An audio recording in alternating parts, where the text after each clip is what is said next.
Assalamualaikum warahmatullahi wabarakatuh. Isra dan Mi'raj dengan jasad dan ruh Rasulullah serta dalam keadaan sadar, bukan tidur atau bermimpi, sekaligus dalam satu malam menurut pendapat mayoritas ulama hadis, fikih dan ulama tauhid. Perihal Isra telah tetap dengan dalil-dalil kitab Al-Quran, sunnah, ijma'ul muslimin ataupun pendapat para ulama.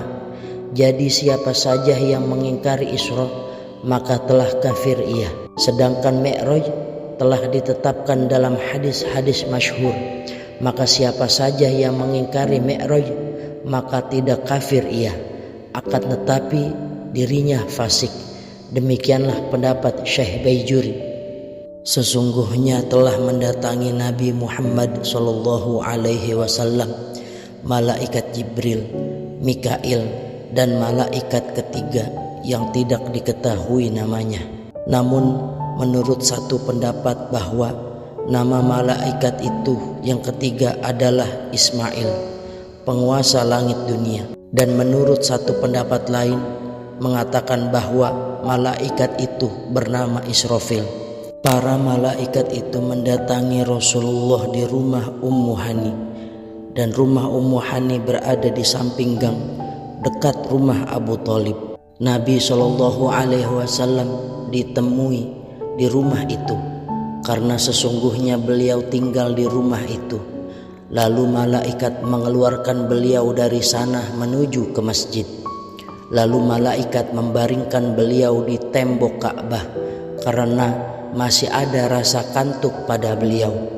Kemudian malaikat mengambil rasa kantuknya dan mengeluarkannya ke masjid setelah sempurna kesadaran beliau. Setelah membedah dada Rasulullah dan hatinya dan membasuh keduanya, maka Rasulullah dinaikkan ke buraq dan berjalan hingga sampai ke Baitul Maqdis. Dalam perjalanan itu Rasulullah SAW mengalami banyak keajaiban-keajaiban. Datang satu hadis dalam satu riwayat bahwa malaikat Jibril naik bersama Rasulullah di atas buraq dan Nabi lewat di Madinah. Maka malaikat Jibril memerintahkan beliau untuk turun dan sholat di sana. Dan di kota Madian Jibril memerintahkannya pula seperti itu. Dan di Baitul Lahmi atau Bethlehem yang merupakan tempat kelahiran Nabi Isa alaihi salam, maka malaikat Jibril memerintahkan beliau hal itu pula. Tatkala sampai ke Baitul Maqdis, beliau masuk masjid dari pintu sebelah timur.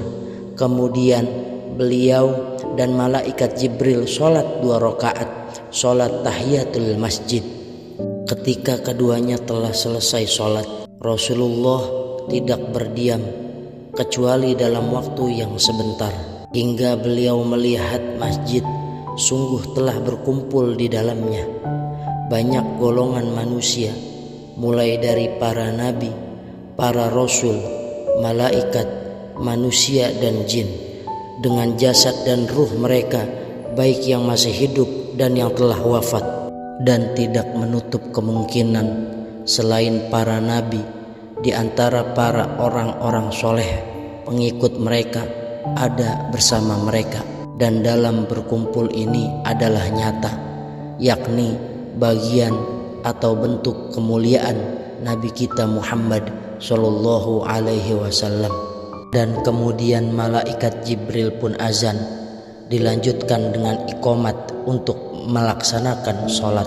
Maka tatkala orang-orang mendengar hal itu, mereka berdiri di atas kaki-kaki mereka, membentuk barisan ataupun shaf. Mereka menunggu orang yang akan menjadi imam mereka. Lalu malaikat meraih tangan Rasulullah, lalu mengedepankan beliau di mihrab, dan beliau sholat menjadi imam untuk mereka dengan sholat 2 rakaat. Adapun barisan para rasul itu ada 3 saf, para nabi ada 4 saf, dan para malaikat, manusia dan jin barisan mereka tidak terhingga.